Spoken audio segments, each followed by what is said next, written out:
نحمده ونصلي على رسوله الكريم اما بعد فاعوذ بالله من الشيطان الرجيم بسم الله الرحمن الرحيم رب اشرح لي صدري ويسر لي امري واحلل عقدة من لساني يفقهوا قولي۔ میرے لیے انتہائی خوشی کی بات ہے کہ میں آج آپ سب کے درمیان میں موجود ہوں اور قرآن پاک کی بہت اچھی تلاوتیں سننے کا موقع ملا ہے مجھے۔ میں اندر جب بیٹھی تھی تو آپ سب کی آوازیں، خاص طور پر جو بھی قارئات پڑھ رہی تھیں، وہ میں سن رہی تھی۔ اللہ تعالیٰ آپ سب کے علم اور عمل میں برکت ڈالے اور ہم سب کو ان کاموں کی توفیق عطا فرمائے جو اللہ کی رضا کا سبب ہوں۔ اللہ تعالیٰ کا یہ ہم سب پر بہت بڑا احسان ہے کہ اس نے ہمیں قرآن کی محبت دی ہے۔ ہمیں اس محبت اور اس نعمت کی قدر کرنا ہے، اس پر شکر ادا کرنا ہے، اور جس قدر ہم شکر ادا کریں گے اللہ تعالیٰ اور زیادہ نعمت عطا فرمائے گا۔ قرآن مجید ایک ایسا سمندر ہے کہ جس کا کوئی کنارہ نہیں۔ آپ اس میں جتنا بھی غور و خوض کریں، جتنا بھی اس کو پڑھتے جائیں، کبھی بھی یہ دعویٰ نہیں کر سکتے کہ ہم نے اس کا حق ادا کر دیا یا ہم نے اس کو پوری طرح پا لیا۔ اس لیے دوسرے علوم کے برعکس قرآن مجید کا طالب علم مرتے دم تک طالب علم ہی رہتا ہے اور رہنا چاہیے، اور اس کی اس طلب میں کبھی بھی کمی نہیں آنی چاہیے۔ اسے کبھی بھی یہ نہیں سمجھنا چاہیے کہ میں نے کام مکمل کر لیا یا میرا کام ختم ہو گیا۔ اس لیے جن بچیوں نے آج قرآن مجید مکمل کیا ہے، ان سب کو میں دل کی انتہائی گہرائیوں سے مبارکباد دیتی ہوں، اور اس کے ساتھ ساتھ ان کو یہ نصیحت کرتی ہوں کہ وہ صاحب قرآن ہونے کا حق ادا کریں اور اس کے ساتھ مرتے دم تک تعلق مضبوط رکھیں، اور جب قیامت کے دن اٹھائی جائیں تو قرآن والوں میں سے اٹھائی جائیں جن کے لیے یہ پکارا جائے، پڑھتے جاؤ اور چڑھتے جاؤ، تمہاری آخری منزل یعنی بلندیوں میں آخری منزل وہ ہے جہاں تم آخری آیت مکمل کرو گے۔ اور یہ بھی کہ جس طرح تم دنیا میں پڑھتے تھے اسی طرح اب پڑھو، تو دنیا میں جتنا بھی زیادہ بہترین طریقے سے ہم اس کو پڑھ سکیں اور ٹھہر کے پڑھیں، ترتیل کے ساتھ، ورتل القرآن ترتیلا، اور تحسین کے ساتھ یعنی خوبصورت انداز میں، بہترین آواز کے ساتھ، اور منزل اور ٹارگٹ ہمارا کیا ہو کہ یہ میں اس دن کے لیے پڑھ رہا ہوں، میرا آخری سبق اس دن ہے، آج نہیں۔ آج تو صرف ایک منزل کی تکمیل ہوئی، ایک درجہ چڑھے ہیں آپ، ایک حصہ پایا ہے، لیکن اصل حصہ تو وہاں ملنے والا ہے۔ اصل تکمیل کا دن وہ ہوگا جب آپ واقعی اپنی منزل کو پا لیں گے، اور اس کے لیے ابھی بہت ساری جد و جہد کرنی، بہت محنت کرنی۔ عام طور پر جب ہمیں قرآن مجید کا ایک حصہ مل جاتا ہے تو ہم سمجھتے ہیں کہ اب بس کام پورا ہو گیا۔ اسی لیے بہت سے ناظرہ پڑھنے والے جس دن ختم قرآن ہوتا ہے اس دن جب قرآن بند کرتے ہیں تو پھر ساری زندگی نہیں کھولتے، کیونکہ ٹھپا لگ چکا ہے کہ ہم پڑھ چکے ہیں۔ اس کے بعد اگلا درجہ، اگلا مرحلہ، اگلی منزل، اس کی فکر نہیں رہتی۔ تو آپ ان لوگوں میں سے نہ ہوں کہ جن کا ختم قرآن ان کے کام کو، ان کی محنت کو اور اللہ کے اس راستے میں آگے بڑھنے کو ہی ختم کر دیتا ہے۔ ہم نے دنیا میں شہرت کے لیے یا دنیا میں کسی قسم کا اجر پانے کے لیے یہ نہیں پڑھا، ہم نے تو یہ سب کچھ اپنے رب کی رضا کے لیے پڑھا۔ اور جب بھی آپ کو اللہ سبحانہ وتعالیٰ اچھے اور عمدہ انداز میں پڑھنے کی توفیق عطا فرمائے تو دل میں یہ سوچا کریں کہ اس وقت میں اپنے رب کو سنا رہی ہوں تاکہ وہ خوش ہو جائے۔ اگر وہ خوش ہو گیا تو بندے خود ہی خوش ہو جائیں گے، جس سے اللہ تعالیٰ محبت کرتا ہے۔ اس کی محبت اللہ بندوں کے دلوں میں ڈال دیتا ہے. تو اس لیے بندوں کو منزل نہ بنائے، اللہ کی رضامندی اور اس کی ناراضگی کی فکر کریں. اور اس کو جتنا بھی آپ اب اچھا پڑھتے اس سے بھی مزید اچھا پڑھنے کی اور کوشش کریں، کیونکہ یہ اللہ کا کلام ہے. اور اس کا سرٹیفکیٹ اور اس کی شہادت اور اس کی گواہی آپ کے لیے کون دے؟ اللہ سبحانہ وتعالی، کہ وہ آپ سے راضی ہو جائے. اس سے بڑا انعام اور کوئی نہیں دے سکتا. جب بندہ اللہ کے لیے پڑھتا ہے اور اللہ تعالیٰ اس سے خوش ہو جاتا ہے تو وہ خوشی پھر انسان کے دل میں بھی سرایت کر جاتی ہے. اس خوشی کے بعد پھر غم نہیں ہوتا، وہ حقیقی خوشی ہوتی. تو انشاءاللہ مجھے امید ہے کہ آپ سب جو محنت اب تک کرتی رہی ہیں اس سے بھی زیادہ آئندہ کرتی رہیں گی، اور اس کو بھولنے والوں میں شامل نہیں ہونا. کیونکہ آپ سب کو معلوم ہے کہ جو لوگ قرآن پاک یاد کر کے پڑھ کے اس کو بھلا دیں ان کی سزا کیا ہے. ایسے لوگ قیامت کے دن کس طرح اٹھائے جائیں گے؟ کیسے اٹھائے جائیں گے؟ اندھے. اور اس وقت وہ کہے گا کہ یا رب لما حشرتنی اعمی وقد كنت بصیرا قال كذلك اتتك آیاتنا فنسیتها وكذلك اليوم تنسى. تو ہم نے اس کو پڑھ کر بھلانا نہیں، اس کو یاد رکھنا ہے. کوئی بھی چیز، خواہ شادی ہو، بچے ہوں، کچھ بھی، آپ نے اس قرآن کو نہیں چھوڑنا. اور اس کے لیے آپ کے اپنے اندر موٹیویشن ہونی چاہیے.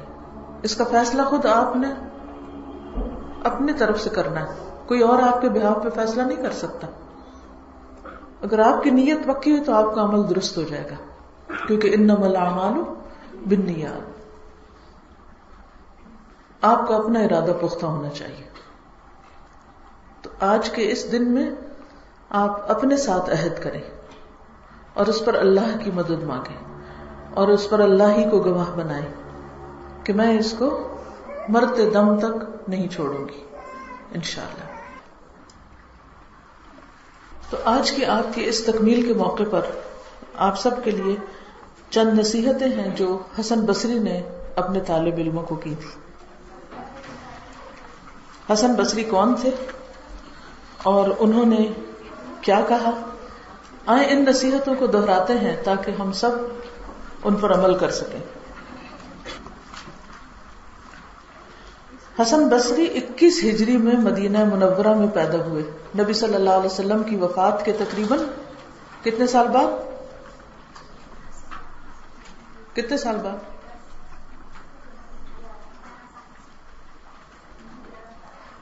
سال بعد. آپ کی والدہ ام المؤمنین حضرت ام سلمہ کی کنیز خیرہ تھی.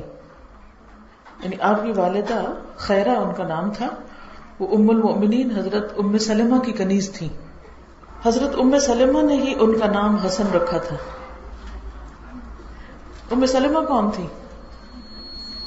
آپ سب طالب علم بیٹھے ہیں، میں صرف آپ کو پڑھاؤں گی نہیں، پوچھوں گی بھی، آپ کا امتحان بھی ساتھ ساتھ ہے. ام سلمہ کون تھی؟ ام المؤمنین تھی. ان کی شادی کس سے ہوئی تھی؟ حضور صلی اللہ علیہ وسلم سے. حضرت ام سلمہ نے ہی ان کا نام حسن رکھا تھا اور انہی کے گھر ان کی پرورش ہوئی تھی. کن کے گھر؟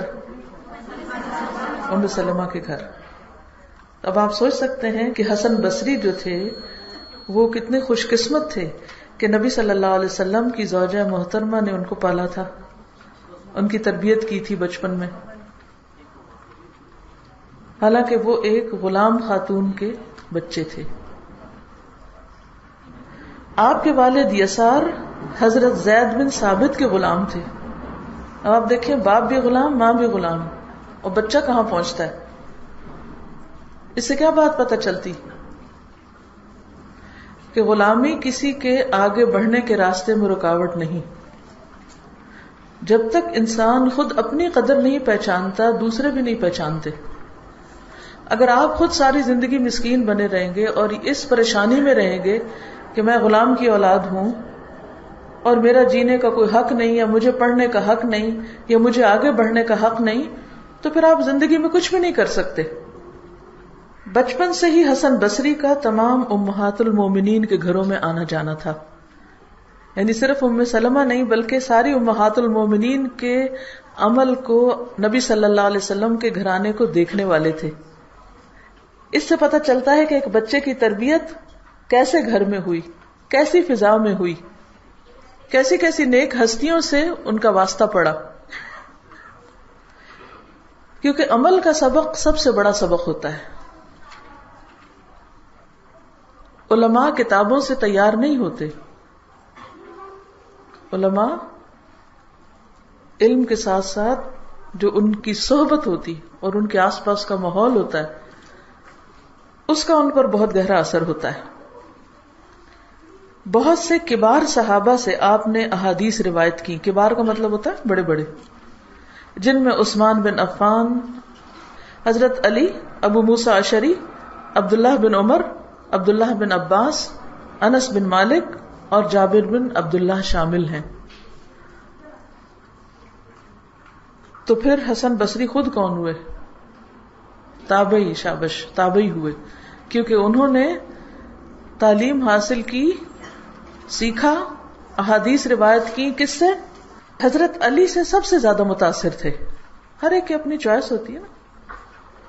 ان کے تقوی اور اخلاق کا رنگ ان پر چڑھا. کن پر؟ حسن بصری پر.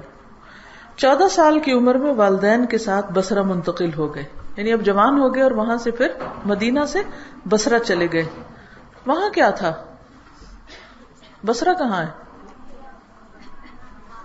کہاں ہے بصرہ؟ عراق میں. اور وہیں مستقل رہائش اختیار کر لی. اسی نسبت سے آپ بصری کہلائے. وہ اپنے علم اور تقوی، زہد اور استغنا، عالی ہمت، تفقہ اور علم کے اعتبار سے ایک درخشاں ستارہ تھے. ان کی مجلس سے قسم قسم کے لوگ فیض پاتے. یعنی ہر طرح کے لوگ، کوئی خاص طبقہ نہیں، ہر قسم کے لوگ. کوئی حدیث کا علم حاصل کرتا، کوئی تفسیر سے استفادہ کرتا، کوئی فقہ کا درس لیتا تو کوئی فتویٰ پوچھتا، کوئی مقدمات کے فیصلے اور قضاء کے قواعد سیکھتا، کوئی بات سنتا. غرض یہ کہ وہ علم کا ایسا وسیع سمندر تھے جو سب کے لیے کافی ہو جاتا. ایک روشن چراغ تھے جو مجلس اور دلوں میں نور بکھیرتے. امر بالمعروف اور نہی عن المنکر کے سلسلے میں ان کے کارنامے اور حکام اور امراء کے روبرو پوری فصاحت سے اظہار حق کے واقعات ناقابل فراموش ہیں. یعنی ان کی زندگی کے بہت سے ایسے واقعات ہیں جس میں انہوں نے ہر ایک کو بہت اچھی اچھی نصیحتیں کی ہیں.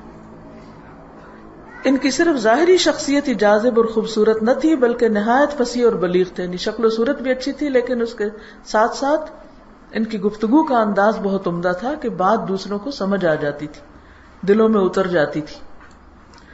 دل کے درد سے بات کرتے اور ان کے پر اثر مواعظ دلوں پر اثر کرتے. جب تک آپ بات کرتے وقت آپ کی زبان کے ساتھ آپ کا دل شامل نہیں، اس وقت تک بات میں اثر نہیں ہوتا. قرآن مجید پڑھنے کا معاملہ ہو یا درس دینے کا معاملہ، تو آپ سب طالبات کو میں یہ نصیحت کروں گی کہ جب آپ بات کریں تو سوچیں کہ آپ کا دھیان کدھر ہے. کیا آپ دل سے بول رہے ہیں، سوچ کے بول رہے ہیں، سمجھ کے بول رہے ہیں؟ اور قرآن مجید پڑھیں تو اس وقت بھی. لیکن اکثر ایسا ہوتا ہے کہ ہمارا قرآن حلق تک ہوتا ہے یا اس سے اوپر، نیچے نہیں جاتا، دل تک نہیں جاتا. اس کی کیا وجہ ہوتی؟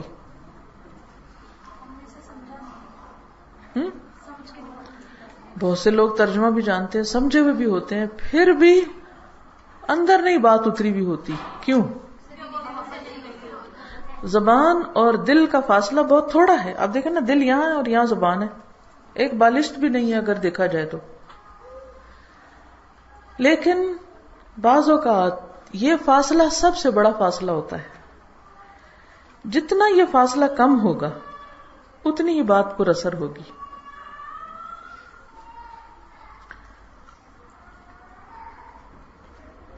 لیکن ہمارے اعمال کے اثرات ہمارے دل پر کیوں نہیں پڑتے؟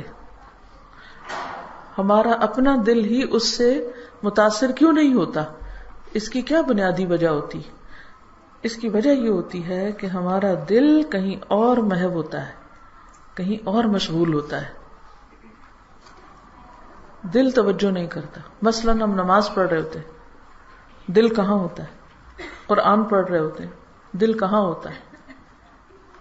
قرآن پڑھا رہے ہوتے ہیں، دل کہاں ہوتا ہے؟ دل انوالو نہیں ہوتا، اس میں فاصلہ ہوتا ہے. دل کہاں انوالوڈ ہے وہ تو ہم خود ہی جانتے ہیں کہ دل کی ہماری سوچیں کیا ہیں. کچھ لوگ بیکار کی باتوں پر پریشان رہتے ہیں. چھوٹی سی کوئی بات ان کو کہہ دے تو اس پر ناراض ہو جاتے ہیں یا اس کو محسوس کر کے بیٹھ جاتے ہیں، اور سارا دن اسی سوچ و بچار میں رہتے ہیں. لہٰذا کوئی کام کی بات ان کے سامنے آتی تو ان کی سمجھ میں نہیں آتی. آپ ان سے بات کرتے ہیں تو ان کو جھنجھوڑنا پڑتا ہے کہ آپ سے بات کر رہے ہیں، آپ کو کہہ رہے ہیں، آپ کدھر ہیں؟ وہ ایبسنٹ مائنڈیڈ ہوتے ہیں، غیر حاضر ہوتے ہیں. کیوں؟ کیونکہ ان کا دل مشغول ہے کس میں؟ اپنے آپ میں، اپنی ذات میں. قرآن میں مشغول نہیں ہے، اللہ کی بات میں مشغول نہیں ہے. کیونکہ اپنے سے دھیان ہٹے گا تو کہیں اللہ کی طرف جائے گا نا. پھر کبھی خود پسندی ہوتی ہے اس میں، کبھی تکبر ہوتا ہے، کبھی کسی کے لیے بغض ہوتا ہے، اناد ہوتا ہے، کبھی کوئی غم پالا ہوا ہوتا ہے، کبھی کوئی حسد ہوتا ہے. تو اس کا کیا نتیجہ ہوتا ہے؟ جب اپنی ذات سے نکلتے ہیں تو دوسروں میں جا پھنستے ہیں. دوسروں میں جا پھنستے ہیں. وہ کیا کر رہے ہیں، وہ ہمیں کیا سمجھتے ہیں، وہ ہمیں کیا کہتے ہیں. اچھا، اس کا نتیجہ کیا ہوتا ہے پھر؟ سارا وقت اوروں کے بارے میں سوچتے رہتے. اس نے مجھے یہ کہہ دیا، اس نے یہ کر دیا، وہ ایسا کیوں کرتا ہے، وہ ویسا کیوں کرتا ہے، وہ بڑا ظالم ہے، وہ بڑا فلاں ہے. ہر وقت دوسروں کی باتیں سوچتے ہیں، اور پھر جو کوئی ملے اس سے دوسروں کی باتیں شروع کر دیتے ہیں. ہر وقت بیکار کے دوسروں کی ذات پہ تبصرے. نتیجتاً کیا ہوتا ہے؟ چغلی، غیبت، بہتان تراشی، لغو گفتگو، فضول کی باتیں، طولانی باتیں، بیکار کی باتیں. اب وہ سارا کچرا جو ہوتا ہے وہ پھر دل پہ ہی پڑ رہا ہوتا ہے. جو ہم بول رہے ہوتے ہیں وہ واپس آ جاتا ہے. اب جب ایسے دل کے اندر جس میں ایک طرف اپنی ذات گھسی ہوئی ہے، تکبر ہے، غرور ہے، انا ہے، خود پرستی ہے، خود پسندی ہے، اور دوسری طرف لوگوں سے شکوے شکایتیں گھسے ہوئے ہیں، اب جب ایسے دل کے اوپر قرآن کی بارش پڑے گی وہ کہاں جائے گی؟ کیا ہوگا؟ وہ اندر جذب ہوگی، بہ جائے گی. پھر دل سخت ہے. اس لیے لوگوں کے اوپر اثر ہی نہیں ہوتا قرآن کا. نہ ان کی آنکھیں نم ہوتی ہیں قرآن سن کے، نہ ان کے دلوں پہ کوئی اثر ہوتا ہے، نہ ان کی روح بیدار ہوتی ہے، نہ ان کی توجہ پھر ہوتی ہے، نہ ان کا دھیان ہوتا ہے. لہذا عمل ہی نہیں بدلتا، کیونکہ جو بات دل پہ جائے گی تو پھر ہی عمل بدلے گی نا. تو اس لیے بہت ضروری ہے کہ ہم خود اپنے آپ سے باہر نکلیں اور بندوں سے باہر نکلیں. تب ہماری نگاہیں اوپر جائیں گی اور ہم اللہ ہی کے لیے خالص ہوں گے. ابھی جو آخری سبق میں آپ پڑھ رہے تھے نا، وَنَحْنُ لَهُ مُخْلِصُونَ، یہ اس کے لیے خالص ہونا کوئی عام بات نہیں، معمولی بات نہیں. یہ جو بڑی ہستیاں جن کو ہم کہتے ہیں اور جن کے اوپر اللہ نے انعام کیا اور جو بڑے کامیاب لوگ تھے، ان کا حال یہ تھا کہ انہوں نے سب سے پہلے اپنی ذات پہ کام کیا، اپنے عیب دیکھے، اپنی غلطیوں کو پہچانا اور اس کی اصلاح کی. اور اس کے لیے کڑوی سے کڑوی دوائی کھانی پڑی تو وہ بھی کھائی. کڑوی دوائیاں کون سی ہوتی ہیں؟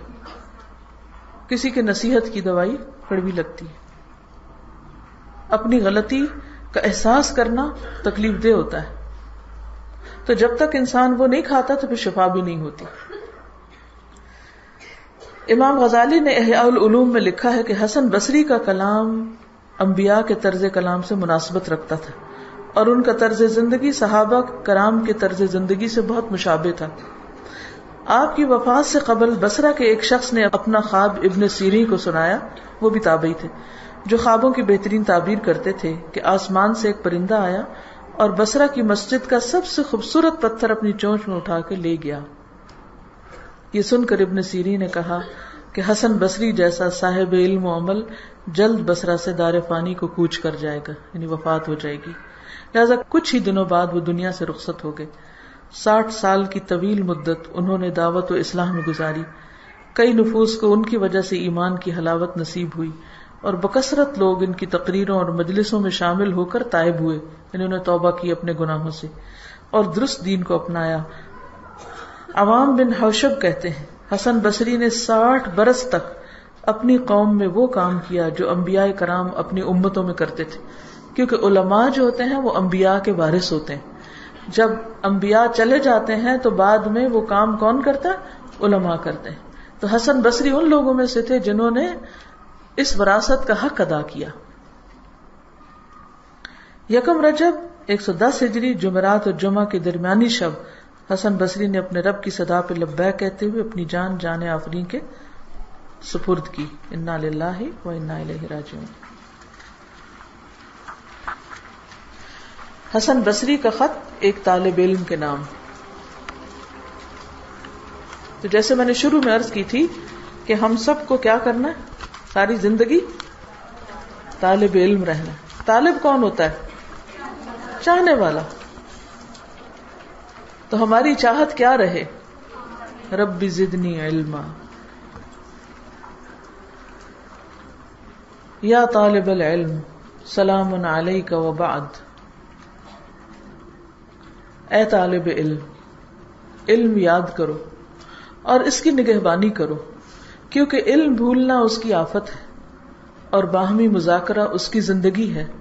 اگر بھولنے کی بیماری نہ ہوتی تو علماء بہت زیادہ ہوتے۔ اب قرآن مجید کا بھی کیا ہوتا ہے، ایک دفعہ یاد کرنے کے بعد پھر بھولنے لگتا ہے، تو پھر اس کو یاد رکھنا پڑتا ہے نا، بار بار پڑھنا پڑتا ہے۔ تو مذاکرہ یعنی بار بار اس کا ذکر کرنا، باہم دوسروں کے ساتھ مل کے سننا سنانا، ڈسکشن کرنا، یہ علم کا زندہ کرنا ہے۔ قرآن کے ساتھ تعلق کو اپنے اوپر لازم کر لو۔ اللہ کی قسم اگر تم قرآن پڑھنے کے ساتھ ساتھ اس پر ایمان بھی لے آؤ تو دنیا کے معاملے میں تمہیں بہت غم آئیں گے اور تم بہت زیادہ خوف زدہ رہو گے، مزید یہ کہ دنیا میں بہت رویا کرو گے، اور اسی میں بہتری ہے۔ کیونکہ جب قرآن سمجھ میں آنے لگتا ہے تو انسان کا دل بہت نرم ہو جاتا ہے، اور پھر انسان کو اللہ سے ڈر لگنے لگتا ہے۔ یہ جو ہے نا تم خوف زدہ رہو گے، اس کا مطلب نہیں کہ کسی بم دھماکے سے خوف زدہ رہو گے، اس کا مطلب یہ ہے کہ تمہارے دل میں اللہ کا ڈر ہوگا، اور دنیا میں رویا کرو گے، کیونکہ ایسے لوگ ان کا دل دنیا میں پھر لگتا نہیں، اور اسی میں بہتری ہے۔ ہوش، اے طالب علم ہوش میں آؤ۔ اچھی روایات جا چکی ہیں اور بری روایات باقی رہ گئی ہیں، اور مسلمانوں میں سے جو بھی موجود ہیں غمگین اور پریشان ہیں۔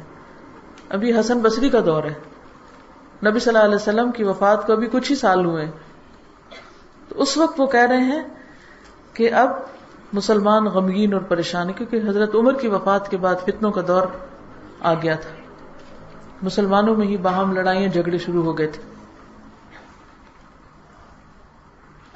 اے لڑکے تم پر افسوس، کیا تم درہم و دینار کی تلاش میں ہو؟ یعنی تم طالب علم ہو نہ کہ طالب دینار۔ درہم و دینار تو برے دوست ہیں، یہ تم سے ضائع ہو جائیں گے مگر تجھے کوئی فائدہ نہ دیں گے۔ مومن صبح شام مغموم رہتا ہے، مگر وہ اس حال میں بھی یقین کے ساتھ رہتا ہے، اسے اتنی خوراک کافی ہے جو بکری کے چھوٹے بچے کو کافی ہو، مٹھی بھر کھجور اور چلو بھر پانی۔ یعنی بہت زیادہ مال کمانے کی حرص تمہیں نہ ہو، کیونکہ تمہاری ضروریات مختصر ہیں۔ دنیا کیا ہے؟ موت نے دنیا کو رسوا کر دیا کہ کسی سمجھدار شخص کی خوشی چھوڑی ہی نہیں۔ یعنی موت ایسی چیز ہے کہ جو دنیا کی ساری رونقیں اور ساری خوشیاں سب ختم کر کے رکھ دیتی۔ اگر انسان بہت کچھ بھی کما لے بہت بڑا گھر بھی بنا لے اور طرح طرح کی نعمتیں لا کے رکھ دے، ایک موت کا جھٹکا کافی ہے سب کچھ چھیننے کے لیے. تو عقل مند وہ ہے جو اپنی آخرت کے لیے جمع کراتا رہے.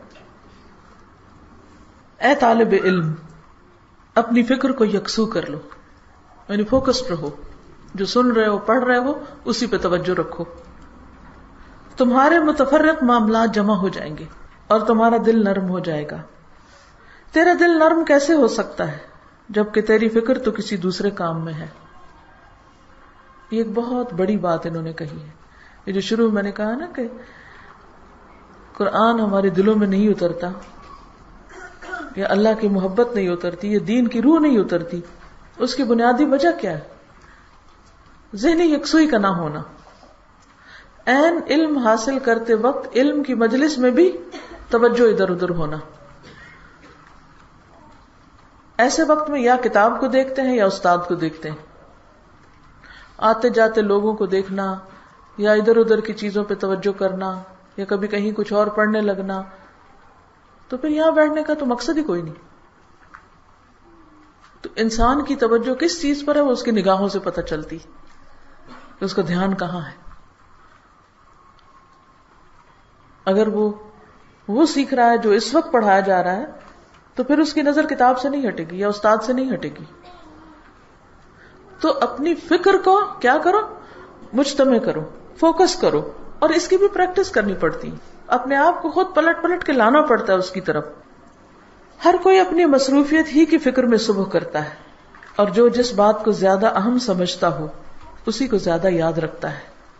یعنی انسان جس چیز کو اہم سمجھتا ہے اسی کو یاد کرتا ہے، اسی کا ذکر کرتا ہے، اسی کا تذکرہ کرتا ہے، اس کی گفتگو اسی کے گرد گھومتی ہے. حقیقت یہ ہے کہ جس نے آخرت کی فکر نہ کی اس کی دنیا کی حیثیت بھی کچھ نہیں، اور جس نے اپنی دنیا کو آخرت پر ترجیح دی اس کی نہ دنیا رہی نہ آخرت رہی. کیونکہ دنیا نے تو جانا ہی جانا ہے، تو آخرت اس لیے نہیں ملی کہ آخرت کی فکر ہی نہیں تھی اس کو، اس نے آخرت کے لیے کچھ کیا ہی نہیں. من کان یرید العاجلۃ عجلنا له فیہا ما نشاء لمن نرید. جو شخص دنیا کی بھلائی چاہتا ہو تو جتنا ہم چاہتے ہیں اس کو جلدی سے دنیا میں دے دیتے ہیں. ٹھیک ہے نا؟ تو اگر ہم دنیا چاہتے ہیں تو دنیا مل جائے گی، لیکن آخرت کے لیے کچھ نہیں رہے گا. پھر عقل مند بنو، غور و فکر کرو. سمجھدار لوگ کہا کرتے تھے کہ دانا شخص کی زبان اس کے دل کے پیچھے ہوتی. عقل مند کی زبان دل کے پیچھے ہوتی، نہیں سمجھ کے بولتا ہے. جب وہ بولنے کا ارادہ کرتا ہے تو اپنے دل کی طرف رجوع کرتا ہے. اگر بات اس کے فائدے کی ہو تو کرتا ہے، اگر نقصان کی ہو تو رک جاتا ہے. جاہل کا دل زبان کے کنارے پہ ہوتا ہے، وہ دل کی طرف نہیں لوٹتا، جو بات زبان پہ آئے بول دیتا ہے. تو اس سے پتہ چلتا ہے کہ ہم صاحب علم ہیں یا نہیں، صاحب عقل ہیں یا نہیں. بچوں، اللہ تم پر رحم کرے. تم جھوٹی آرزوؤں سے بچو، کیونکہ صرف امیدوں سے کسی کو فائدہ نہیں ملتا، نہ دنیا میں نہ آخرت میں. جھوٹی تمنائیں جو صرف تمنائیں ہوتی ہیں اس سے کچھ حاصل نہیں ہوتا. قرآن کی ہمیشہ نگہبانی کرو. کیا مطلب ہے نگہبانی کرنے؟ یعنی حفاظت کرو، بھولنے نہ دو، اور جو کہتا ہے اس پر عمل کرو. اس کے منع کردہ امور کو پڑھا کرو. اگر وہ تجھے برائیوں سے نہ روکیں تو گویا تم نے اس کو پڑھا ہی نہیں. اگر قرآن تمہیں برائیوں سے نہ روکے تو سمجھو کہ تم نے اس کو پڑھا ہی نہیں.